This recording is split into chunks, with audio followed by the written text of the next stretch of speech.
Vamos hoje ver as áreas críticas de intervenção do e-formador.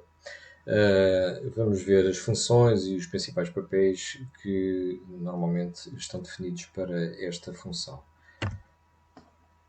Vamos começar aqui pela definição de moderação, e aqui o professor Paulo Dias, em 2008, diz-nos que a moderação online desenvolve-se como uma atividade reguladora dos processos de organização dos grupos e das aprendizagens realizadas em ambientes virtuais.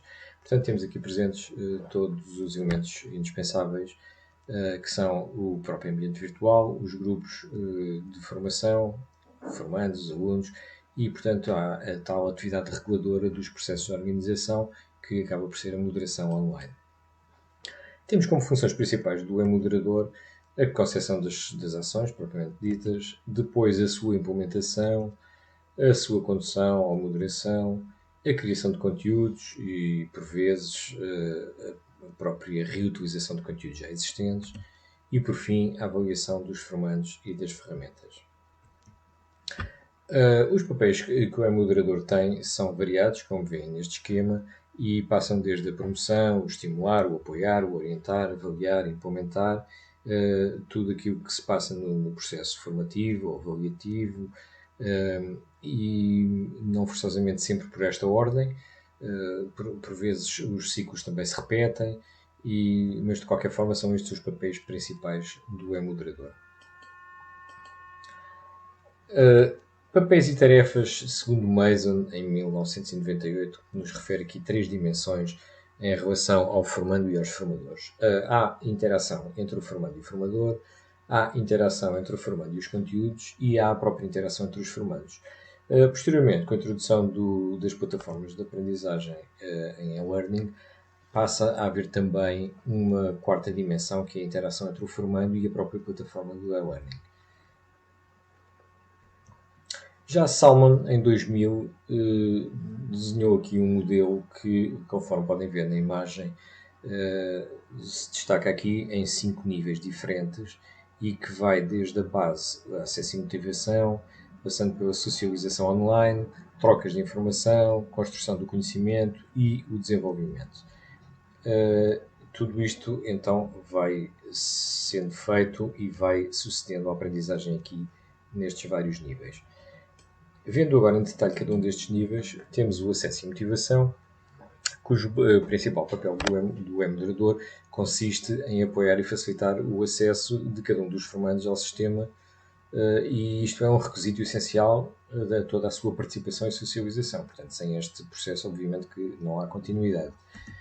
Depois temos a socialização online, que é a construção da identidade pessoal do formando ou do aluno no online. Há um início de socialização e interação com os outros e há uma familiarização com a plataforma. É nesta fase, por exemplo, que se pede às pessoas que façam uma pequena apresentação, que insiram uma fotografia no seu perfil, isto para, obviamente, ter uma entidade pessoal mais vincada e, portanto, poder fazer uma socialização mais eficaz. Depois passamos a um terceiro nível, que é a partilha de informação, e o foco aqui é, obviamente, na partilha de informação entre os participantes e no acesso aos conteúdos. Após o que passamos a um quarto nível, que é a construção do conhecimento. E aqui já existe uma consolidação de aprendizagens, já existe desenvolvimento de processos colaborativos, já se discutem temas, ideias, etc.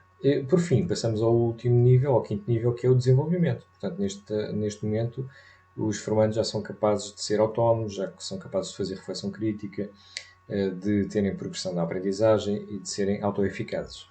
Portanto, segundo Salmon, são estes os 5 níveis de aprendizagem. Os skills que o e-moderador deve possuir para gerir todo este processo, segundo Salmon, também devem ser organizado e ter um método de trabalho, familiaridade com a estrutura do curso, ter um bom domínio do tema ou do assunto a tratar, ter entusiasmo e motivação naquilo que está a abordar, nos conteúdos que está a abordar, ter capacidade de utilizar os recursos, quer os recursos que produz, quer os recursos que já existentes, ter um bom relacionamento com os formandos ou capacidade em os motivar, em especial nestes ambientes online, ser um catalisador de aprendizagem, boa capacidade de comunicação, flexibilidade, E, portanto, este é o conjunto de todos os skills que o Salmon em 2000 identificou como sendo aqueles que são, diria, essenciais para um moderador conduzir de forma mais eficaz a sua gestão de todo este processo. Os papéis, já segundo Collison e outros, do moderador, ele distingue-nos aqui três papéis diferentes. Em primeiro, um guia não participante, em que o moderador dirige e conduz várias discussões que decorrem entre os participantes, mas tem um olhar de fora, visto de fora para dentro, ou seja, não é interventivo. Depois tem um segundo papel, define aqui um segundo papel, que é o instrutor ou líder do processo. E aqui há um desempenho de um papel instrutivo, fornece feedback, orienta, define as regras de interações e, portanto, aqui há uma intervenção maior do que no guia não participante. Por fim, o terceiro papel é um líder do processo de grupo, ou seja, aqui há um foco no envolvimento dos participantes em todas as discussões, guiando-as, focando-se nas suas linhas construtivas e, portanto, aqui há uma maior imersão em tudo aquilo que acontece.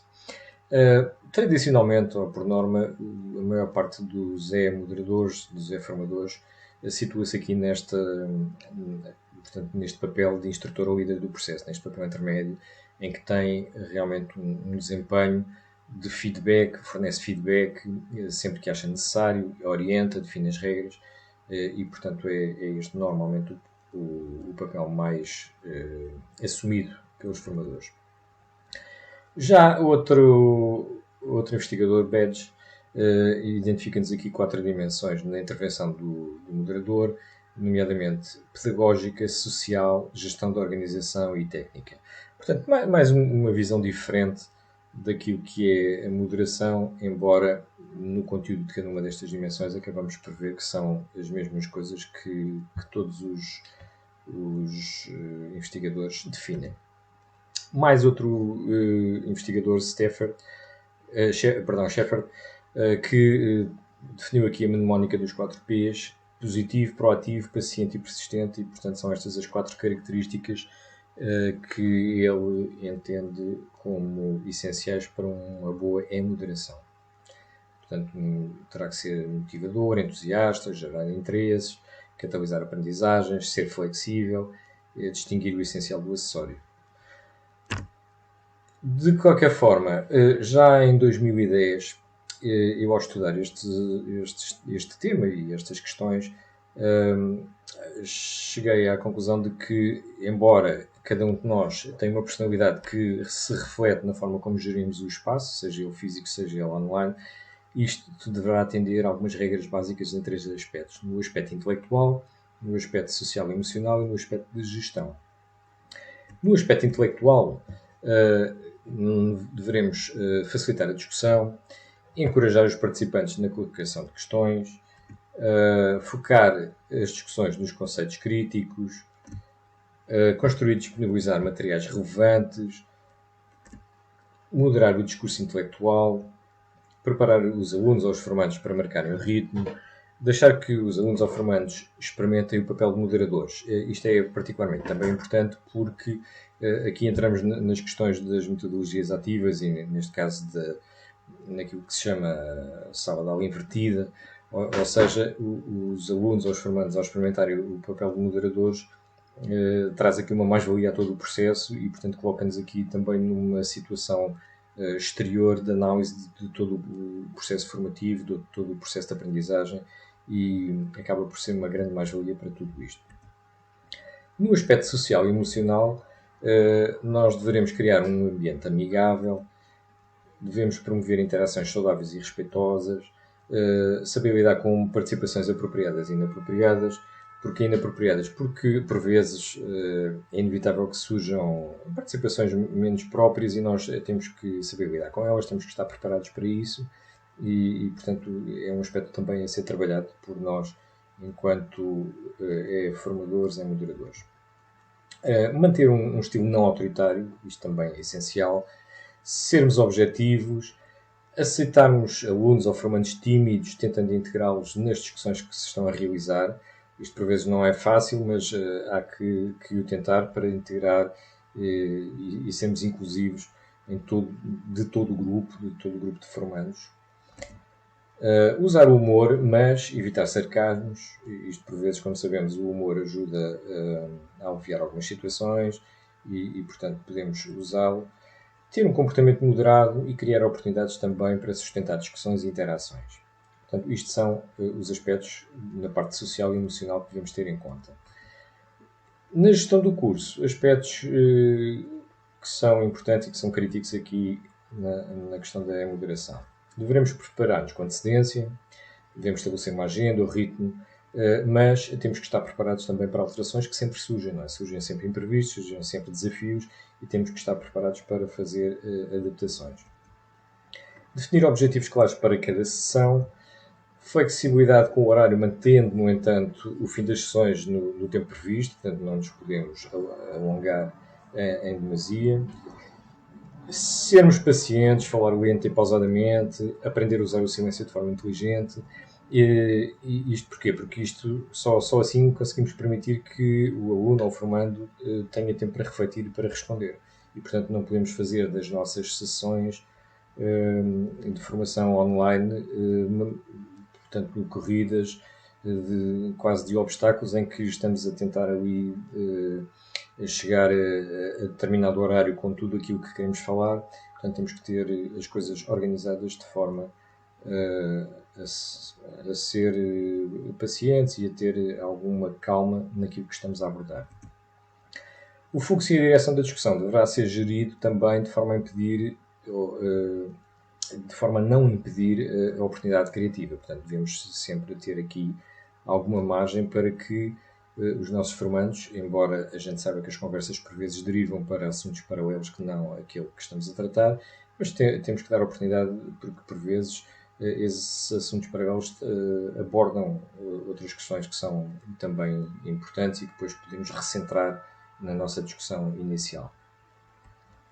Por fim, trazer para o ambiente de discussão online os trabalhos entregues pelos formandos em modo offline. Portanto, também é uma forma interessante de fazer sentir como mais-valia os trabalhos que os formandos vão fazendo de forma offline e, por outro lado, acabamos por dar feedback também daquilo que é feito.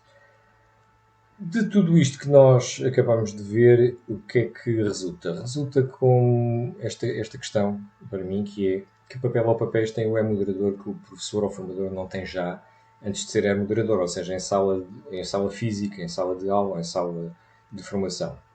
Eu diria que, na generalidade, muitos dos papéis que o e-moderador tem são comuns também quando estamos em sala de formação ou em sala de aula. No entanto, com a introdução da plataforma de aprendizagem com as plataformas online, há aqui um conjunto de outros fatores, nomeadamente técnicos, nomeadamente de postura, no espaço de intervenção que acaba por ser diferente e que acaba por ter regras diferentes às quais o formador, e neste caso o e-formador, o e-moderador, tem que se adaptar.